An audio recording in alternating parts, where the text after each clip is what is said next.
Hey everyone, you're listening to A Little Too Quiet, the Ferndale Library podcast, and it's brought to you by the Friends of the Ferndale Library.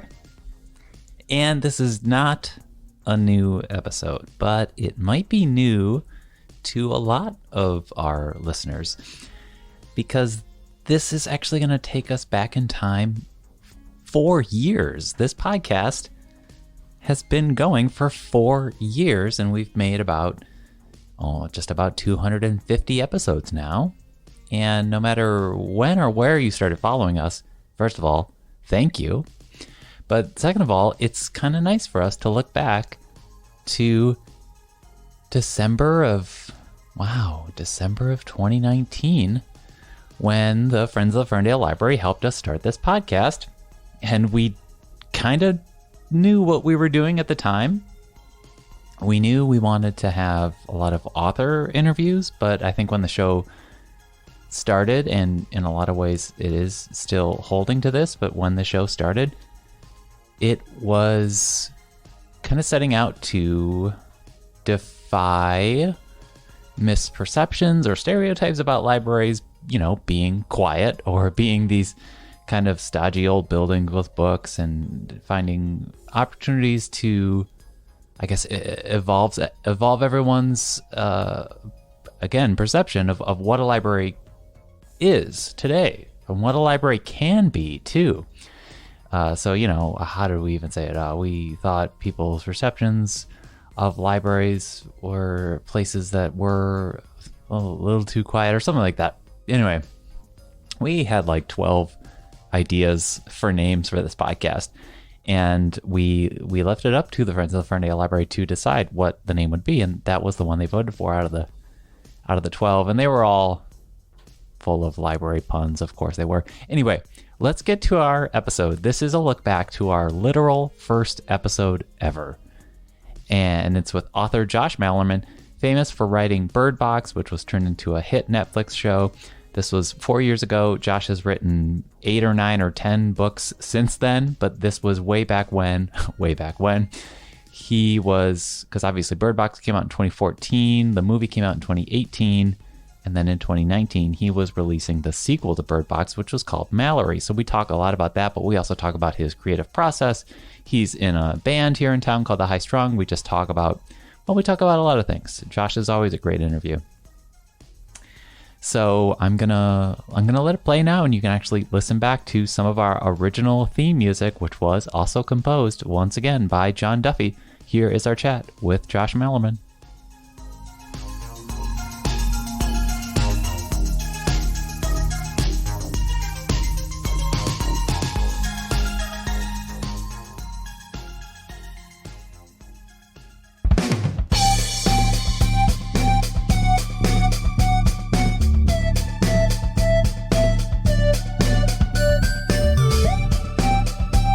Hello, and thanks for clicking play on a podcast about a library. You're listening to A Little Too Quiet, the Ferndale Library podcast, brought to you by the Friends of the Ferndale Library. I'm Jeff Milo, and I'm here with producer Kelly Bennett inside the Ferndale Library, a mile north of Detroit. And our guest today is author Josh Malerman, the mind behind Bird Box. It's a hit Netflix film, of course, but it started out as a book that came out 5 years ago. We're going to talk about that. We're going to talk about Josh's experiences in libraries, what he's been working on lately, and the pressure of keeping everyone scared. Josh, welcome to the podcast. Hi. I love that song, by the way, that introduction. Oh, yeah. We should probably say that's created by a local musician. It is? John Duffy of the analog synth duo Pato y Pato made that up for us. Man, I love that. I may have to meet this guy. You should. He'll be actually... He's going to be playing at the library because we have concerts here in this Ferndale Library, of course. So musicians are constantly in this building. Like yourself, you're a musician. Yeah. I should actually... And have played in this library and done a reading in this library. Oh, man. Can't wait to get to that. So welcome, everyone, to the podcast. This is A Little Too Quiet, and I should run down a little bit of Josh's biography because, yes, he's an author, published author, with several books that were released in a flurry over the last 6 years, really. Starting with Bird Box, your baby, and followed up by lots of others like Black Mad Wheel and Unbury Carol and A House at the Bottom of a Lake. And very recently, Inspection. God, it's weird that that's recent. That feels so long ago now. And when you're on when you're on like the path of releasing like 2 books a year, so typically for the last few years, in October would be the second book each year that I've released. But this year we're not because of Mallory, which is coming out next summer.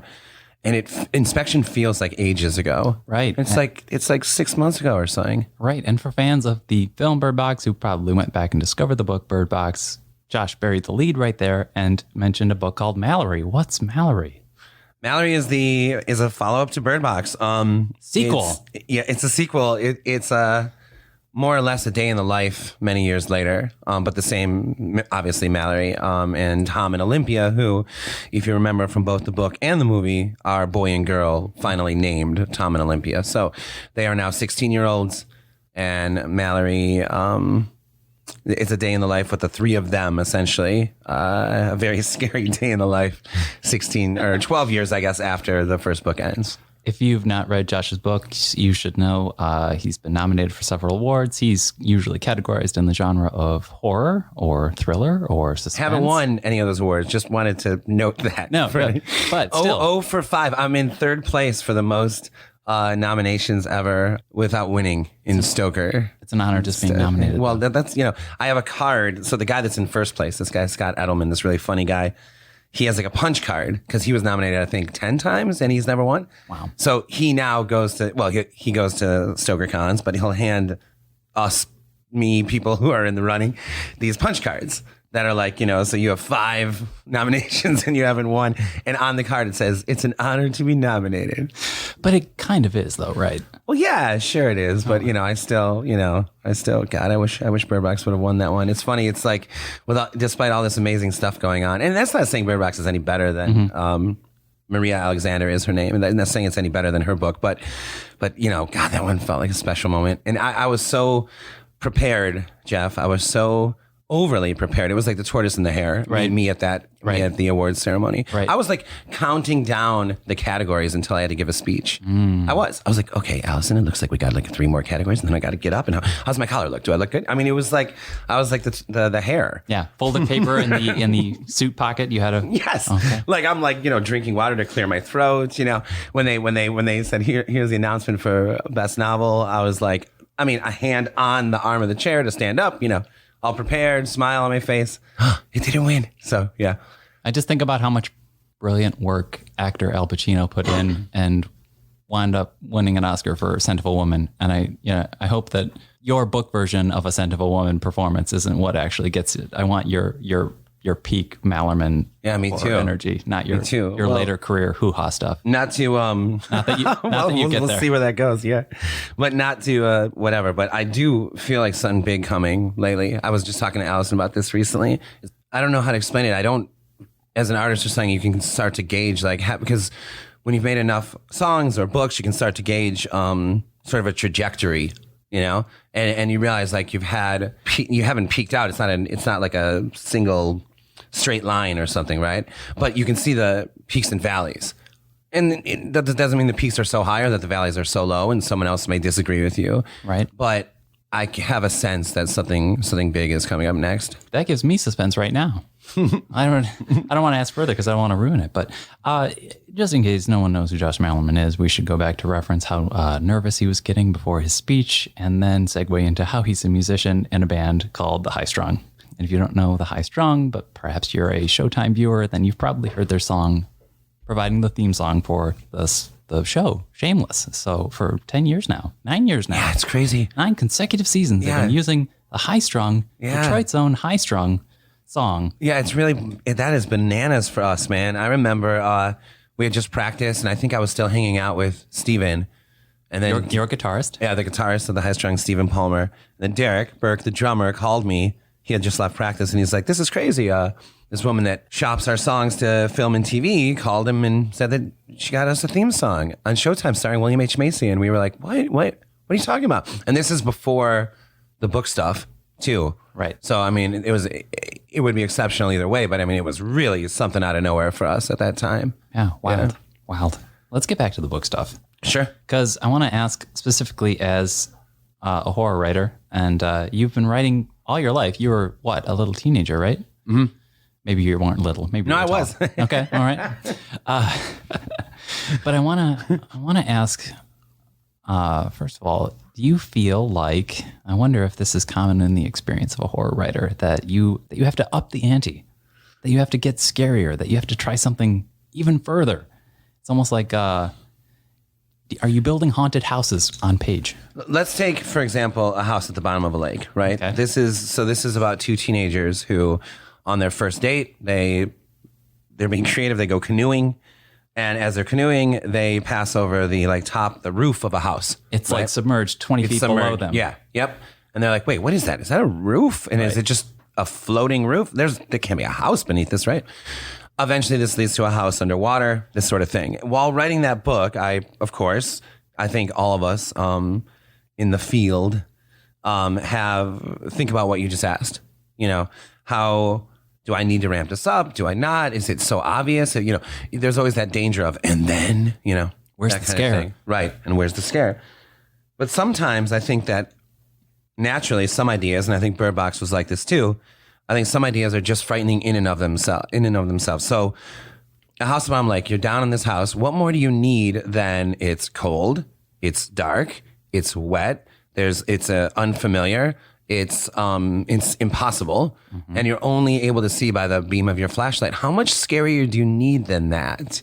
And at some point, if you're, and I think that it's important to be aware of that, like to be aware of how scary is Annie Wilkes by herself rather than what she does, right? How scary is, like, how dramatic of a thing does Pennywise have to do? Right. He's scared, or Reagan, you know? How dramatic does if you think about it, she's in a bed the whole movie. Right. Or most of the movie. Right. And like, at some point you realize, wait, this is scary. Where Reagan is scary. We don't need her. We don't then need the mom goes to brush her teeth, closes the bathroom mirror, and Reagan's standing in the shower. Rawr! Right. It's scary enough. We got her. Like, we've reached scare. We've reached it. We got her in the bed, looking the way she is, saying the things she's saying. Also, and we interesting- don't necessarily have to ramp that up. And she's, for me, scarier, not when she's speaking in a Satan voice, but for when sure. she's speaking in the mother voice of the priest. That's the scariest That's part the of the movie. scariest for me, and that's too. not the scary Satan Why do you do voice. this to me, Dammy? All that stuff. Yeah, that's the scariest stuff to me. That's the scariest That stuff haunted me as the first time I saw it. That stuff stuck with me a long time. Yeah. let's go back to when you were younger and watching scary movies and having your mind warped, if that happened. And I especially want to ask, since this is a library podcast, do you have any vivid memories or vivid experiences in libraries? You know, did you write in libraries? Did you go to your local library? What was that like for you? Yes, growing up. So I grew up in West Bloomfield, and I don't know if the library has changed. I don't know if it's changed locations since I was a kid. I doubt it. But I think the building itself has probably been updated through the years. But I definitely remember going there often with mom, etc. And then in college, I was in the library nonstop. Like, we didn't have Google. I don't know. So there was. So the library was a gathering place. Yes, in a big way. In terms of, but more than just even reading. I mean, research, actual learning. If I wanted to find out about something, but my real experience, and you know this, my real experience with the library started with the band, when a librarian named Bill Harmer, who now is in Connecticut, by the way, when he approached us about doing a tour of public libraries. His original vision was that it was going to be in Michigan. And at first, when he proposed this to me, I was a little nervous because he had just seen us play at a bar in Hamtramck, Smalls. Hey, I've got this idea. You guys do exactly what you just did in a library. And I'm like, what? You know, I'm picturing us singing like, jing, jing, read, jing, jing, read, read. You know, he's like, no, exactly what you just did. Stand on your amp. Your bass player's crazy. You know, we didn't even know him at that point, you know? Right. And I was like, oh, that sounds pretty cool. He's like, I would like to try the library as an all ages venue. Okay. So that led to, we said yes to that. And that led to some, I don't remember how many libraries in Michigan, let's say 24 at least. Something like that, right? Yeah. This is 2004. I know. It's crazy to think of that, man. This is like Kelly's right here, the producer. She started a music series here, live music, in 2010, 2009, you know? Bill, getting loud in the library. Bill worked at a radio station or a record store. And then, but he was also, and he is also real serious and committed to like libraries. And so I think that he was looking for a way of combining his two worlds. I really do. And then we, for some reason, that night at the bar, we seemed to open that door for him. So we did the 40 whatever it was. Now the number's 40 public libraries in Michigan. I think it was 41, I think it actually. was 40. So yeah, okay. We did the 50 libraries in Michigan. Yeah. And then Bill was like, you want to try this nationwide? Mm-hmm. And so all of a sudden, for a few years, we played something like 60 libraries a year in the summer months, usually. NPR covered you. You were the library band. Yep. And it was us and a Harry Potter themed band. So, but it was like, it was a weird thing because it's like you had to sort of explain Bill's philosophy every time it came up, which was, this is an all ages venue. We're not here, we're not a vanilla, like harmless band. In a way we are. In a way, I guess every band is in a way, but it's like, we're not just here to like, for little kids to like read. It's not reading quiet hour. folk Right. music. This is like, let's turn this into an all ages venue. And so I thought it was an absolutely genius idea. I know it was. And then I don't even remember exactly why that wound down. I think just after 3 or 4 years of it, I was like, all right, we did that. But that was an extreme experience with libraries. I mean, because every night we were meeting somebody who, it was their job to, set up these events, that sort of thing. Usually it was the head librarian in like a tiny town. Oh, it's another thing is that because these weren't traditional venues, we found ourselves in cities that bands would normally never go to and surrounding other like major cities, that kind of thing. Your library is the place to find it. Yeah. That kind of thing. And that's what we're trying to talk about on this podcast is how the definition of what a library can be evolves. Oh, yeah. You can, if you want, come to your local library. This was your local library for 5 years, actually. 5 years, yeah. You lived here in Ferndale. You can come to your local library and, let's say, blindfold a room with 60 people if you want. Yeah. You could do that, which brings us to our next experience in the library world for you is you were reading Bird Box here in 2015 because we were doing a citywide book club about it. Yeah.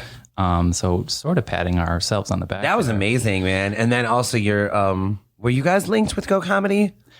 So Go Comedy across the street from us here at the library volunteered to do improv sketches inspired by your book. And then to think that was years before the movie, like 4 years before 4 years before the movie. That is interesting I think they still call themselves the Bird Box Players. Mm-hmm. And that's very interesting from their perspective. So I went, I think it was every weekend for a month, right? Mm-hmm, mm-hmm. So I went 3 out of the 4 times.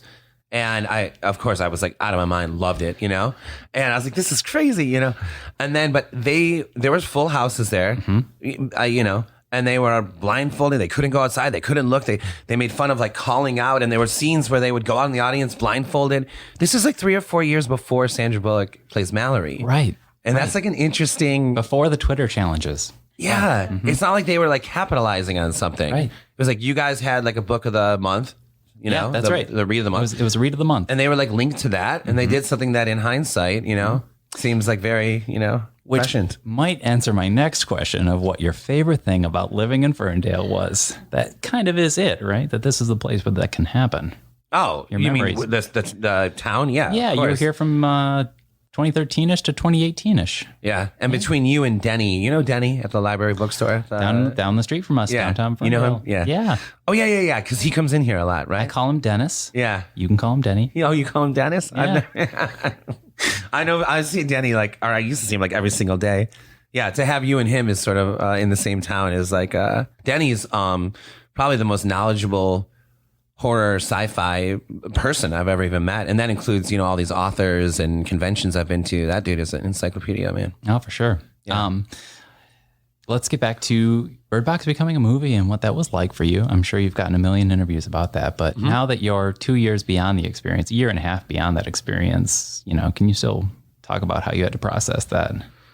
Specifically, how it blew up. Yeah, I mean, I could give you and I will. I'll give you, why not? I'll give you like a numbers example because it's more fun, I think. It's more interesting.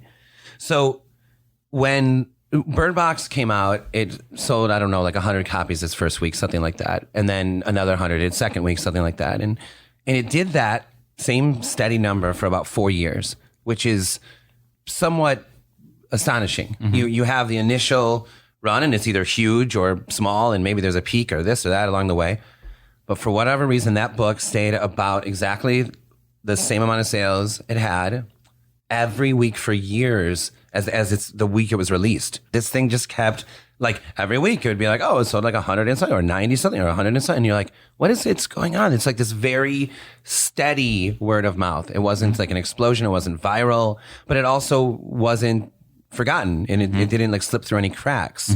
So the week that the preview came out with Sandra Bullock and all these actors, and the book sold 300 copies that week, and the publishing house called me and my agent, and they were like, we just want to let you know that this could be as big as it gets. I mean, we don't know.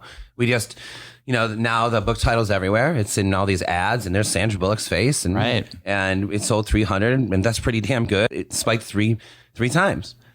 And we were all like, there wasn't even a peep from my end, my team. There wasn't a peep of like, are you crazy? Brace yourself. None of that. We were like, oh, maybe you're right. Man, this might be it, but who cares? This is all so exciting. Right. The first week that movie came out, Bird Box sold 20,000 copies. I can't fathom that. The first week. Wow. And this went on for like weeks. Oh my God. So imagine, now go back to, we're not even that much, a month or so before that windfall. And again, me, my agent, who's all business, my manager who, knows this business and, predicts things all the time. My lawyer, who's been in a million scenarios, he reps the guy that wrote Cold Mountain and other stuff. So, I mean, none of us are like, oh, it's going to be more than 300 guys. Sure. We're all like, yeah, okay, yeah, maybe this is it. Well, that's pretty damn good. Sure. So that should underscore how unfathomably shocked we all were by what happened with this. My favorite Bird Box joke is, who could have seen this coming? And if you haven't read it or seen the film, we're kind of spoiling that the characters cannot, for risk of their own life, look out of their own window. Something has befallen the earth really, and there's something going on out there that we just can't look at. Otherwise, it'll drive us mad. So we have to wear blindfolds. Well, let's talk about a little bit about your other books and maybe talk about something, whether or not you do this consciously or not. Bird Box isn't a dystopia book, even if people think it might be. I agree.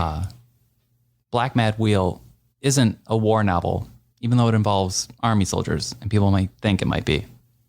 Unburied Carol isn't a Western, even though people might perceive it to be. Do you consciously try to stay in that gray area where you're not really able to be pinned down? Well, I gotta be honest, this is something that's like worried me through the years. The high strung, I used to worry. I always worried, like, we're too rock for the hippies and we're too quirky for the punks, you know? And so I was worried about us falling into that same gray area. And I find myself now with novels, and I don't know if it has to do with the year 2014 to 19, like the era we're in, that audiences like want something that's like blurs those lines, because it seems like I see a lot of articles online, what is horror now, like, and how elastic the genre is with what Jordan Peele has done and with Ari Aster and even The Witch, which is clearly a horror story, but is so slow and moody. And so I find myself like almost accidentally, or what's the right word? Like finally that gray area that I feel like I've always been in my life. Like in high school, I wasn't, a popular kid, but I wasn't a nerd either. I was like, I've always been this sort of in between space. Like I'm like a tweener in all ways. Right. And so then somehow the books are like, there's like a space for that for me or something. And it's the first time that I'm like, oh shoot, something I'm doing like actually belongs. And it's not like I ramped up the violence. Right. I'm like a hardcore badass now or something. No. It's still, as you say, and I'm proud of that it is in this gray area. Right. But that's accepted right now. And that's even sought out right now in music too. But at the same time, you also have to be careful. You don't want to ever allow yourself to be hemmed in by definition. Right. Because if you were like the horror master, then you'd have to like start going around wearing a cape with a snidely mustache and probably talking. Both sound amazing. And maybe carrying skulls in your knapsack or whatever. Or maybe you appeared. We should let people know that Josh refused to show up at the library unless he could have a smoke bomb and he would just appear out of the ether. That was how he had to do it. That'd be amazing if I was just back here Like you guys were walking by and I'm just sitting here like, hi. Right. And you appeared. Just waiting and it's like foggy in here. You thought I was joking earlier when I told you we were going to pour pig's blood on you at the end of this. So no, I'm ready. I'm ready. But you know what I mean? There are those tropes, right? Yeah. We're just joking on horror tropes. You don't want to be defining yourself. I guess not. You know, I think that David Robert Mitchell and Ari Aster and all these guys would probably say this. Jordan Peele would probably say the same thing, that they don't want that either. But at the same time, oh my God, I'm like, I have fully embraced the genre for sure. Sure. You know, mostly I've been on a strict horror diet for, 20 years. It's right. terrible for my skin. But I there's a million aspects that like I'm into the genre, but right. I'm very careful that, when I read, because there's a lot of stuff out there that is like really like violent and not supernatural violence even, like where you're just like, why am I even reading this? Yeah. You know? And then I'm very careful not to be like, okay, well, this sells. Right. And like, no. Let's just keep leaning or being excited, thrilled by these, as you say, gray area ideas. Right. And let's just roll with that. I think the finest example of what genre was it is the Twilight Zone. Mm-hmm. It so much can go back to that. The stable of writers, Bradbury, Beaumont, Matheson, William Nolan. I mean, it's crazy that the stable that was writing for that show. That crew and that guy, like there's a lot of people who relate to, like guys my age who relate to the Beats, or relate to, like the Clash, like the Punks, that kind of thing. But those dudes, the Twilight Zone writers, is the crew that I relate to. Yeah. And they were writing in that gray area for sure. And since we're in a library and talking about books, if you've never watched The Twilight Zone, maybe start with Time Enough at Last, starring Burgess Meredith. Yeah. Where he wants nothing to do but to read books. It's also interesting about that is, you don't want to get preoccupied with the thrill or preoccupied with the violence or whatever. And if you're preoccupied with anything, it seems like it's the search. A lot of your characters and a lot of your books are on a progression or going somewhere or looking for something. They're looking for a house in the water. Yeah. They're looking for safety in Bird Box. You have this interesting two characters are on almost a chase throughout. My favorite of yours, Unbury Carol. And there's a search for the truth in Inspection. There's a lot of searching going on in your books. No, that's interesting. I think you're the only person that's ever pointed that out to me. And the river is the trail, right? Is the desert. You're looking for each something. of these books. Josh is looking for something. I don't know what I'm looking for, but I know I want it to be big, and I just want it to be so scary. I have a whole list of ideas. I text myself every single idea because, like Mitch Hedberg has this joke that he's in bed, and if he comes up with a joke, he either has to write it down or he has to convince himself that it's not that funny. and so with every idea I have, I'm like, don't even ask whether or not it's good or bad. Write it down. So I have this like master list, but that can start to become daunting, when there's a list of like 20 stories or 30 stories, and you really actually want to write every single one of them, Yeah. But sometimes I wonder, because I think you would agree, maybe you wouldn't, is that, you could take like a book like Mrs. Dalloway, right? She'll buy the flowers herself. Right. And and everyone said, this is the book that split the atom. And it's like if I just told you, if Virginia Woolf was here and told us what Mrs. Dalloway is about, we'd be like, oh, sounds really good. Oh, let's see, whatever. But it's like, obviously it's all how it's done, right? Right. So, and Catcher in the Rye, the same thing. What's it about? Oh, well, it's about this unsettled youth, and that sounds. Anyway, what we got anything more thrilling? Right. And it's the most thrilling, soul rattling book ever. Right. So with that list, it's I try not to just like rattle, go down. Okay, man buys a hunting online. Okay, man, wakes up, he has no feet.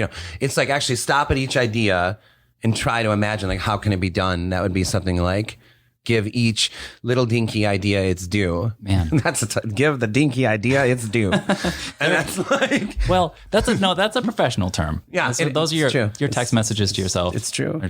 But do you? And then that makes me curious. Like, there's got to be a different way that you would approach if you're writing lyrics for the high strung. And well, just recently. So last night. I watched classic albums, Rumors. Oh, Fleetwood Mac. It was mind blowing. If you guys haven't seen that, it's on Amazon Prime, that classic album stuff. Mm-hmm. Watch that episode. It's going to blow your mind. Okay. And at one point, Christy McVie was saying that she's reached a point now in her life where she has to write lyrics first. And I totally agree. And forever, when we were younger, it was just like, oh, this is an exciting melody. Da, da, da, da, da. And then the chord changes. Oh, man, that's great. Now I got to sing something. But now you reach a certain point where you're like, I don't want to just sing something. I want these to be great. Even if it's just, I love you the best, better than all the rest. Like, I just want to make sure that that's straight first before we sing it, just nothing, you know? That's interesting. Yeah. And so that also happened over the last 6 years? Mm-hmm. That's like a correlating with your author life? Maybe? Yeah, for sure. Yeah. You know, we're in the Ferndale Library here once again, and we're very excited that people are listening to this podcast. We are nearing the 10-year anniversary of this building being renovated and reopening. Wow. And your band played here. Wow. For the kickoff party. Wow. 09? Or no, it was 2010. Yeah, it would have been May of 2010. Yeah. Wow. August of 2010. That's why we had the producer here, Kelly. In the studio with us. I planned that event. That was Kelly's event, but you were here. No, but that's unbelievable. Oh, yeah. Holy cow. It still feels all of a piece to me. I don't know how to explain that. Like, you've mentioned that with the band. It's like it's not. I don't know what it is. I feel that way with age. I feel that way with relationships. Even though when I met Allison 7 years ago, somehow it still feels like, and then everything obviously changed dramatically when you fall in love, right? Right. But even with that, and even with the books, and even with the movie Bird Box, and even with all this stuff, and all these gargantuan changes, it still all feels like of a piece to me. That's good. Yeah. That's good. That means you can manage it psychologically. Well, I think the reason why is I think that my personal reality is tethered to writing. Mm-hmm. So if you're always writing, and that's sort of your anchor, right? Mm-hmm. Then anything that happens to you or for you, or anything that you do or decisions you make, are all still tethered to that idea. I'm writing novels. That thrill, whatever, hasn't changed an iota. It also grounds you. That's what I mean. I think that it kind of grounds you. And I also think that this Bird Box stuff happening, which I'm insanely grateful and happy for. Sure.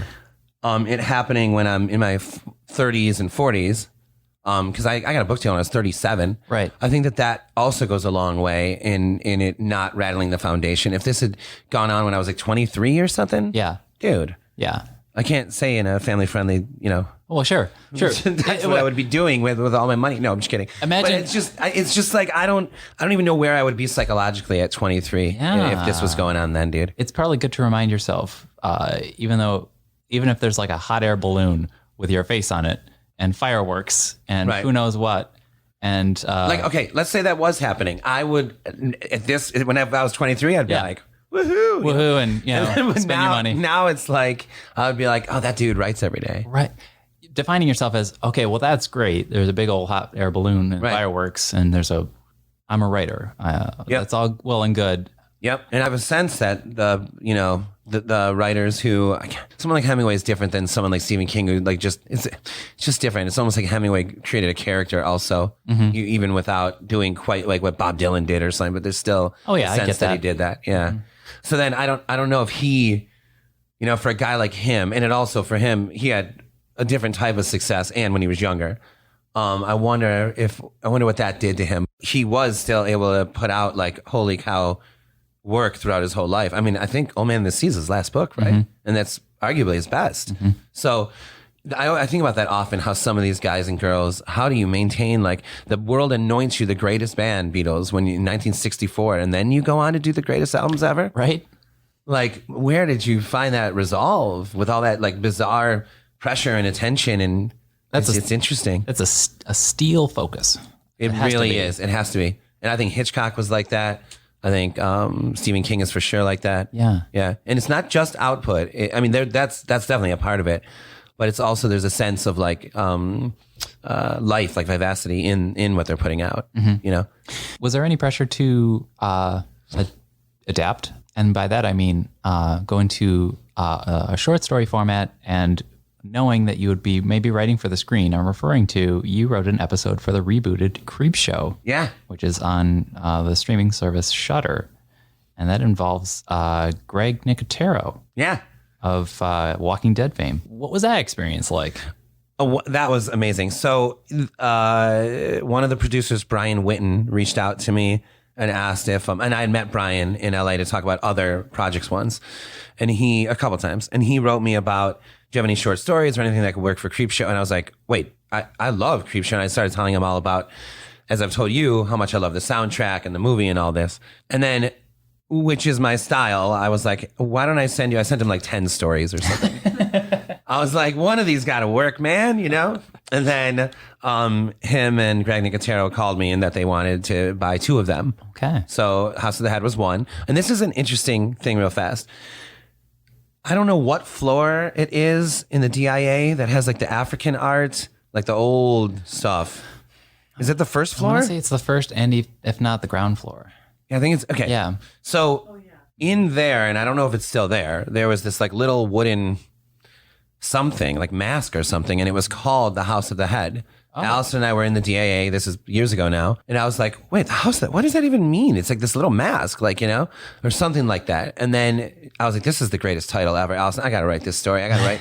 And she's like, you know, or I don't know what she said, but I was like, I don't want it to take place in a museum. I just want that title. Mm-hmm. I went home and wrote the story, and it has nothing to do with the DIA, blah, blah, blah. So anyway, they say that they wanted to make that one. And then my manager, Ryan, asked them, you know, if I could write the script. And they said, yeah. And I was a little nervous because... Yeah. Interior, day, bedroom. It's like, oh God, I don't know if this is like natural for me. But so you're all excited for the gig, right? You're like, oh my God, I'm doing something for Creepshow. They wanted, this is unbelievable. And then you're like, uh-oh, this better be good. Is there anything else I think you could tell us? Mallory is coming out in May of 2020. Yep. And maybe, I am freaking thrilled about that book right now. I'll just tell you, is there a time limit on these? Is there in general? Well, you guys got all day? We'll just cut you off. Okay. You just go. So I wrote Mallory a draft of it in February where I just bolted through it. And the reason why was I recognized what was going on with Bird Box and that there may be attention for another story in this world. And I had a thread that I had removed from the rough draft of Bird Box that there just wasn't room for it, I guess, that made the book about twice as long, really. So I was like, oh, I'm going to use that. What if I use that thread in a different setting, but it's still Mallory, but years later? This is great, because then it also felt like the original idea came from the same pool, all this stuff. So I wrote it in like a flurry. I think it was 15 days or something. Gave it a rewrite, sent it into then people are, you know, talking, hey, we would like another, you know, Del Rey's asking for a follow-up possibly. Good Lord. And I'm like, well, here it is. That's like 18 pages a day. Yeah, it was. It's like 20 pages a day. It was like 18, 20, it was like 20 pages a day or something. And so then they were like, we are interested in a second. I'm like, great, I got one for you, you know? And I felt really like, whew, got past, you know, too many cooks in the kitchen possibility, all that kind of thing. Problem is, there was something just inherently, what's the right word? Just, I don't know how to say this, like not Bird Boxian. I don't know how to say it. It just didn't seem like gelled. Mm-hmm. And they liked it and they gave me notes. I rewrote it. They gave me notes again. I rewrote it. They gave me a line edit, dude. That is line by line for 300 pages edit. And I said, and that's like the last step normally. Mm-hmm. I mean, because now we're down to the nitty gritty. Like, right. You know, your word echo and this, now we're not talking about structure. And I was like, thank you for making this line edit. It probably took you like a month to do this, but can I start from scratch? Just write a whole different book. I was like, throw me the ball again. I'm going to get a hold of it this time. Oh my gosh. And she was, without missing a beat, she was like, okay. Wow. And I was like, are you serious, Trisha? She's amazing, this editor, Trisha Narawani. And I was like, are you sure? You just spent like a month and we've been working on this for months, you know? And she's like, yeah, go for it. And I did. And it's awesome. Yeah, my God. And she's like, oh my God, this is so much better. It's just so much richer, so much more fun.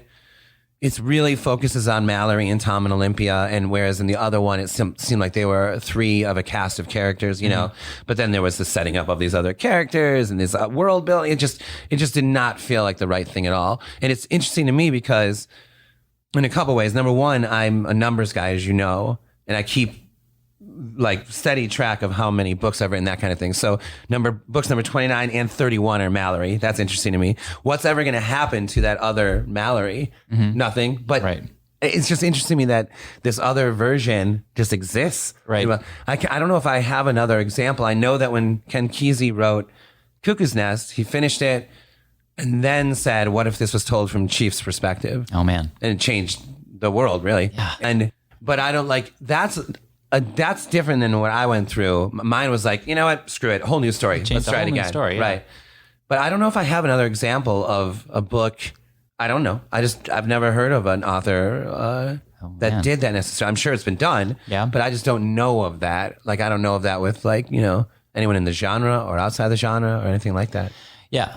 But I guess there was that pressure, I guess, to be Bird Boxian. There was a sense. And then it struck me like, wait, why? There are characteristics of this world or of this book, of the book Bird Box. There are characteristics of this that are like fun. Like, why did it have to be so different? Why can't it be similar in these few ways? And then everything just like exploded from there. So before I let you go, I should let people know, you mentioned books 29 through 30. Yes, you put out a book in 2014. You were published, but you've been writing books since you were 17 years old. Yeah. You've got manuscripts galore. Yep. So, my office is insane right now. I need a second crate. I have filled up the writing crate. And that may sound like, well, you've been writing forever. Of course you have. But actually go get like a crate, like a crate this big. And like you realize it's thousands of pages to fill that thing. Right. It doesn't look like it. But when you start to fill it, you're like, dude, I've written like 10 books and this is only half full. Like that kind of thing. If you guys have a crate here or something that I could have. Yeah, and I think that's just important to note. You weren't some like fly-by-night sudden success author who just popped up in the world in 2014. I've had some friends tell me that because of Bird Box that at their jobs or whatever, a coworker will be like, "Oh, I heard that my bandmates told me this. Oh, I heard Josh from your band, wrote a book and it was successful. I'm going to write a book now, And then Steven's like, well, I mean, no, do it, but Sure. but he didn't just write a book on a whim, Right. Yeah. But I would never discourage anyone from doing that. Just saying. One of my favorite things about Josh's time as a resident of Ferndale, he's since left, but we're going to claim him as our own forever. But he was a constant, and this is for anyone out there listening, he was a constant library visitor. And it's not like he necessarily checked things out. You would come here with dime store paperbacks, some what sometimes would look like pretty trashy stuff. But in the horror genre. Yeah. And you would just post up and read. Yeah. You remember that? I love this place, This was man. the place for that. I wrote here too. I wrote, I'm trying to remember what book it was. There was one that I wrote here a few sessions with. But you found this place to be, I don't want to put words in your mouth. You found this place to be Oh, yeah. No, it's like, in terms of like writing and in terms of, because like Allison, right, as an artist needs like canvas and space and be a mess, right? Right. But in terms of being a writer, like I like to be around people that are working. Right. Or that are just like, engaged, put it that way, rather than a coffee shop setting. So like the first book I wrote, Wendy, was at a coffee shop, but it was like all law school students. And they were all, I would come, it was a 24-hour joint, and I would come and they were like all nose in their books. And it was like, all right, let's get to work. Right. And there's a sense, the library is not so stringent like that, but there is also a sense here of like, you're here, let's just get to work, let's do it. Yeah. And like, to me, that motivates me to be around that element.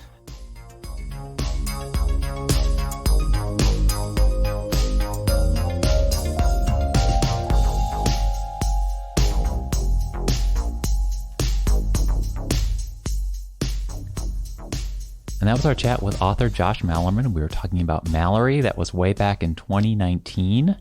This podcast started and really premiered like the January 3rd, 2020.